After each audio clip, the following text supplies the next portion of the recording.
John, all you've been playing for the past few months is classical music. Maybe it's time to switch it up and try another style of music. Okay, well, do you have any other suggestions? Well, no, just something other than classical. Well, let's see, there's folk, country, pop, jazz. Did someone say jazz?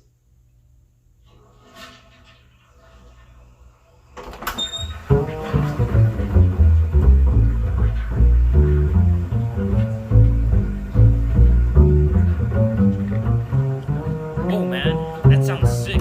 John, why don't you play some jazz on the piano? You got it.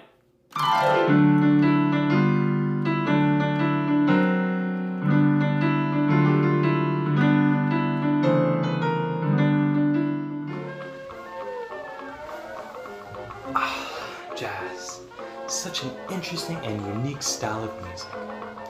Jazz is set apart from all other styles of music, particularly because of its flexibility of rhythm and the presence of improvisation. Jazz can be played with any number of people, and with an absurd amount of combination of instruments. Even more intricate than the musical style of jazz is the rich history that is behind it and its continued influence on American culture. So please, sit down and relax as us EPSMF ambassadors tell the ever-important tale of the history of jazz. It all begins in the city of New Orleans, Louisiana, at the end of the 19th century. At this time, compared to the rest of the American South, New Orleans was much more ethnically diverse and racially egalitarian than the rest of the American South. New Orleans was home to French, Germans, Irish, African Americans, and Anglo-Americans. Large festivals and dancing were commonplace in New Orleans, and what comes with this? Music! As a result, this influence of African American music began to take a grip on classical music present in New Orleans. Now, African American music was much different than classical music. To better understand what African American music entails, we must venture further back into an adverse period in American history. Unfortunately, the Atlantic slave trade forcibly removed many Africans from their lives in West Africa to the American South, in which they worked as slaves. However, these Africans were extremely strong-willed in preserving their African culture, and it was brought along with them to America. In African culture, music plays a major role in communication. Because of this, the use of percussion and chants are characteristic of African music, as they are used to model speech. Although enslaved in America, Africans kept their culture well and alive, especially through their music. In New Orleans, slaves would gather together at a place called Congo Square to dance and sing. They would use household items such as buckets, boxes, and washboards in place of drums. However, black codes imposed in the South actually made drumming by slaves illegal, so Africans had to resort to using body rhythms such as stomping, clapping, and patting. Eventually, Africans began to incorporate their musical style to the many aspects of European society that they were exposed to. They further enhanced their musical culture. At the end of the Civil War, military band instruments were readily made available to the public, and many Africans began to learn these instruments, as well as other traditional European instruments, primarily the violin. As Africans were introduced to Christian church hymns, they developed the spiritual genre of music, in which Christian values as well as the hardships of slavery were depicted. Because it was hard for African Americans to find jobs in the post-war era, many resorted to musical entertainment. It was then in which the genres of blues and ragtime emerged from this African and European fusion, both of which are predecessors to jazz. The blues, emerging from the spiritual, was extremely lyrical, while ragtime, coming from African percussion, is characterized by syncopation of its rhythm. Some prominent musicians of these genres include W.C. Handy and Scott Joplin.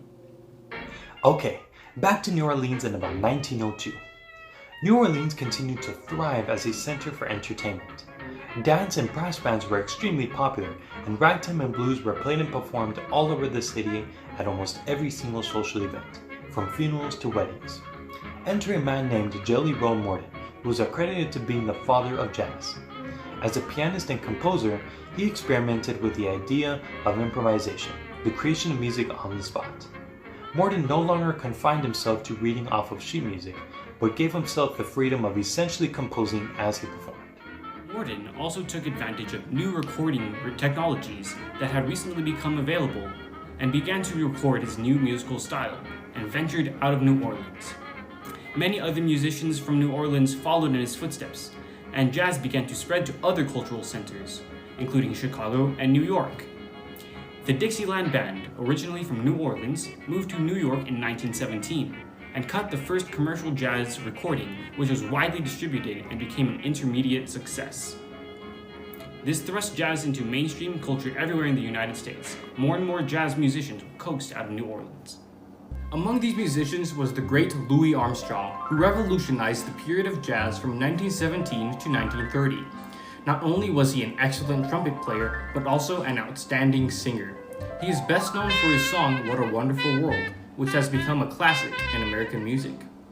In addition, Armstrong was key in changing the performance of jazz to a small soloist and ensemble format from its original format of multiple melodies being played simultaneously. From Jelly Roll Morton to Louie Armstrong, jazz had matured into a respectable style of music. Let's move on to the years of 1935 to 1946. This is known as the swing era of jazz.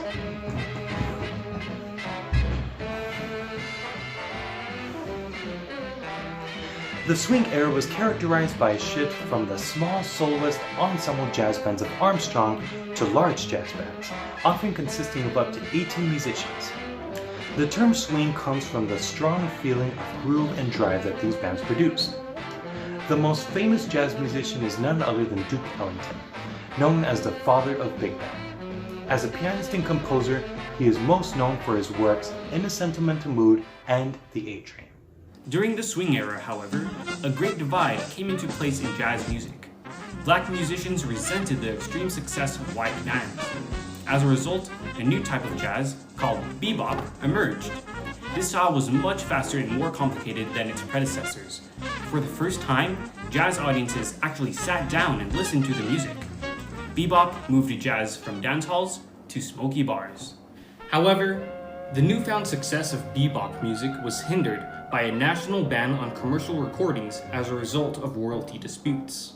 Starting in 1943, no instrumental musicians were allowed to make recordings. But since vocalists weren't considered musicians, jazz singers turned to vocal pop music, which audiences became accustomed to. As a result, the history of jazz was subsequently split into two categories: art-focused music and vocal pop music. It is in this era of jazz where we can find the likes of Frank Sinatra and Charlie Parker. Even more styles of jazz came out of bebop. Cool jazz, emerging in the late 40s, saw a return to a more relaxed tempo and de-emphasized solo playing in favor of the ensemble. What's more, another style subsequently emerged, called hard bop, which fused bebop with R&B, gospel, and blues. The style of hard bop is renowned today as the default style of jazz, which is taught around the world. As if jazz couldn't get any wilder, the great Miles Davis entered the jazz scene of the 50s and 60s. Instead of conforming to the rules of bebop that had been in place, Miles Davis took a much different approach to jazz. He, along with John Coltrane, created the notion of modal jazz, or free jazz. This allowed for performers to break through traditional harmonic and melodic conventions. The late 19th century saw so many new innovations in technology, and with this came new innovations in music. The birth of the now beloved electronic instrument gave way to new genres of music, like techno, funk, and pop.